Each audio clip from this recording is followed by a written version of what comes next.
அனைவருக்கும் வணக்கம். ஜனவரி 4ஆம் தேதி 2024ஆம் ஆண்டு சந்தையில் என்ன வியாபாரம் பண்ணுறோன்னு ப்ரீ ஓப்பன் இம்பேக்டை பார்த்தா பண்ண போகிறோம்னு சொல்லிட்டோம்.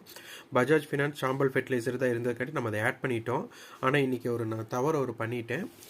என்ன அப்படின்னா, நான் 7550 காலை நான் தேர்ந்தெடுத்து விட்டேன். அது என்ன ஆயிடுச்சுன்னா, லிக்விடிட்டி பிரச்சனை அப்படின்னா என்னென்னா, இந்த பையுக்கும் செல்லுக்கும் பிட் ரேட்டுக்கும் ஆஃபர் ரேட் பார்த்தீங்கன்னா 271 273 இருக்குது. நான் காலையில் வியாபாரம் பண்ணும்போது பார்த்தீங்கன்னா ஒரு 255 263 ஒரு மிகப்பெரிய வித்தியாசம் இருந்தது. ஆனால் இதே 7600 கால் அந்த ரவுண்டு ஃபிகராக நான் எடுத்திருந்தேன், 7500 கால் 600 கால் அந்த மாதிரியெல்லாம் எடுத்திருந்தேன்னா அது லிக்விடிட்டி பிரச்சனை இல்லை.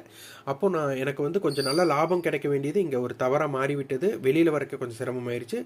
நம்மளுக்கு இருந்தாலும் ப்ராஃபிட்டில் தான் வந்திருக்கிறோம். இருந்தாலும் இந்த தவறை யாரும் செய்ய வேண்டாம். ரவுண்ட் ஃபிகராக இருக்கிற ஸ்ட்ரைக்கை தேர்ந்தெடுத்து முயற்சி பண்ணுங்கள். நன்றி, வணக்கம்.